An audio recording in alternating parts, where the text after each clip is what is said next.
Hey, what's up, cliffsthingers? I am ready to talk to you about some real talk today. Ready to talk to you about some. Does that make sense? I wanted to talk about the Big Five personality test and compare it to the MBTI, which is what I have studied my entire life and what I have learned and researched my entire life. Okay, maybe not my entire life, but I got really deep into MBTI in my college years. And I've always accepted it as factual, and I've always accepted it as scientific and what was the sound personality test that was out there because colleges were teaching it. And college taught it to me. That's where I learned it. So it must be scientifically sound, right? Well, apparently not, because the Big Five personality test really trumps the MBTI when it comes to being scientifically sound. When I looked into Truity.com, where I took the actual Big Five personality test, and we'll get into my results later in this video, it seems like to me that it's much more reliable in the sense that it was developed by many psychologists, actual psychologists. 7 were named, and 2, the main ones, I forget their names. I'm going to put them somewhere here in the video later. And they were legit psychologists. Knowing all this, though, do I think that the Big Five personality test is actually better than the MBTI? I'm not so sure. I think that even though I looked into the Big Five personality test a little bit more today, I found that there are some intangibles that just can't be explained when it comes to trusting and understanding a certain system. To explain this and to elaborate this a little bit more, I would say that when I looked at the results of the Big Five personality test, I can't help but feel judged. I looked at the descriptions and the words that are used to describe certain personality types because you can either score high or score low on a certain personality trait. There are some descriptors that were just seemed a little bit judgmental to me. I looked at it and it was like, okay, so if you're low on extroversion, there's no introversion. It just says you're quiet, reserved, and shy, or like quiet, reserved, and not really friendly.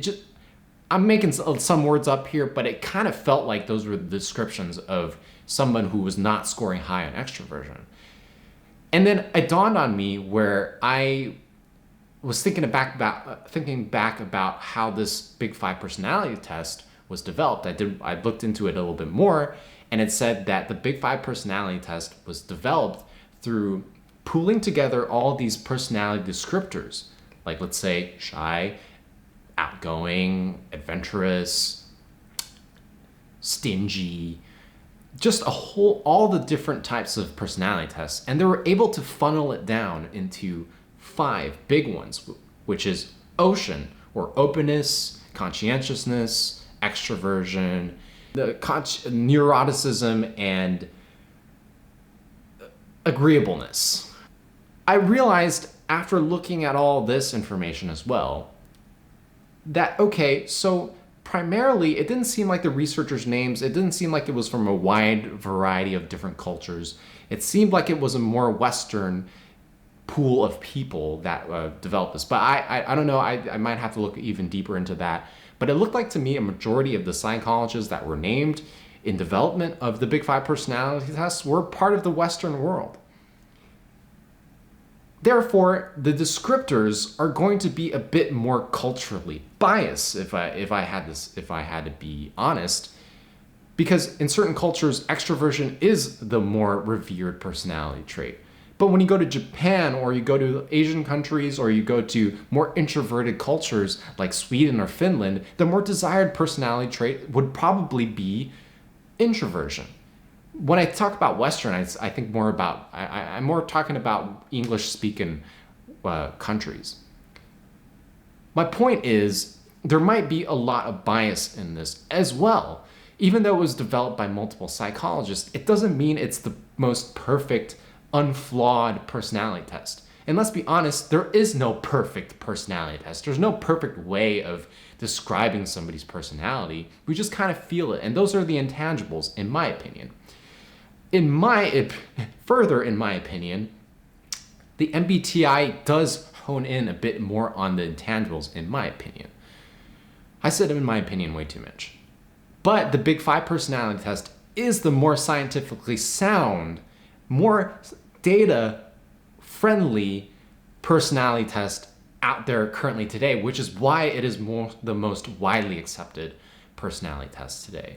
The MBTI right now looks a lot more like horoscopes, if I had to be honest. It seems more like, am I a Gemini or am I a Pisces? No offense to the people that are into horoscopes, but come on, you and I both know that the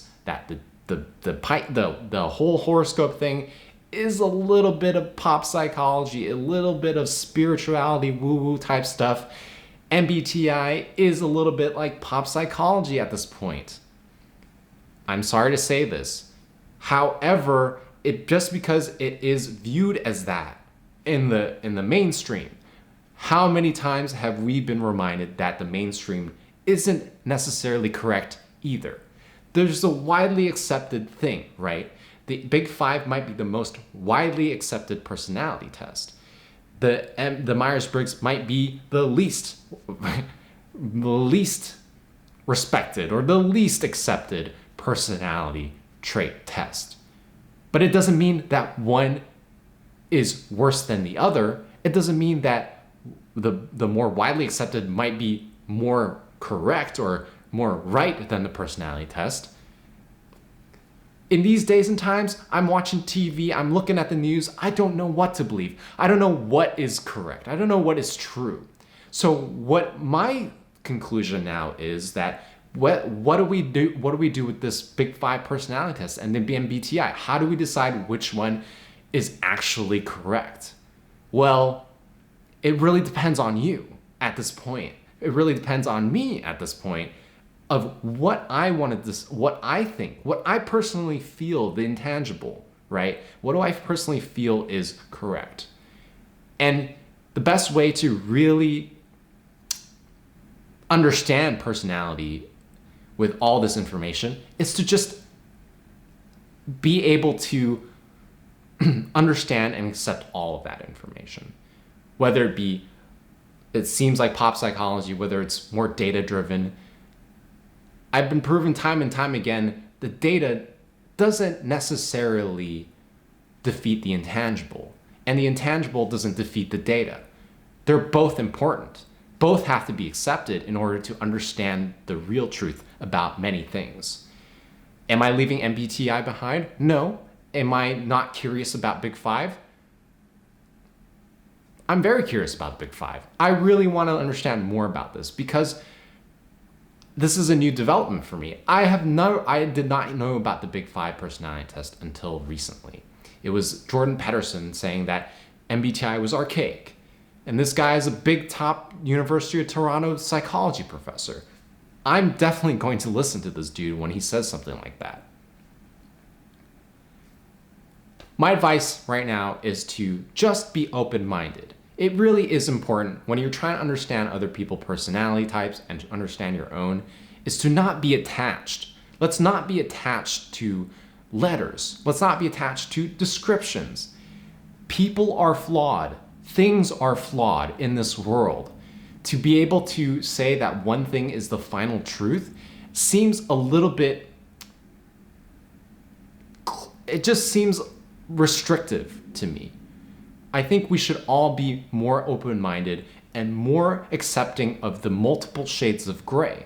The multiple spectrums that we see in life is important because a lot of things can be read on a spectrum, or a lot of things can be defined or can be represented in a spectrum rather than black and white. Multiple shades of gray is what we really need to look at. I think we can make more progress with understanding that principle. So what do we do from here? Well, we take in all the information, we learn from all this information, and we discern with ourselves, and we discern with our own experiences and our own understandings and our own thought process to sift through all the information and seek the most reliable in your opinion. So what do we do with all this information? In my opinion, is to take it all in and really do some research for yourself, do some soul searching for yourself, and see what works for you the best, not because it benefits you, but what helps you understand the specific topic that we are looking into. And in this case, it's personality type. Really look into all this information and sift through all of it and see what helps you understand personality types better. Do your own hypothesis. Do a little bit of your own personal testing and data collection in your own world. What has the MBTI provided for you in understanding personality type? What can Big Five provide for you? These things can all help you, in my opinion, to understand personality types. And that's how I see it now. I'm not going to say, just because the Big Five is more data sound, it's more scientifically proven, et cetera, that MBTI is completely archaic and it's going to completely leave it behind. No, that's not going to be the case for me. All right, that's my little comparison, competition rant between the two different personality tests. I hope this information helps you a little bit. Thanks so much for watching, and I'll catch you in the next video. Bye.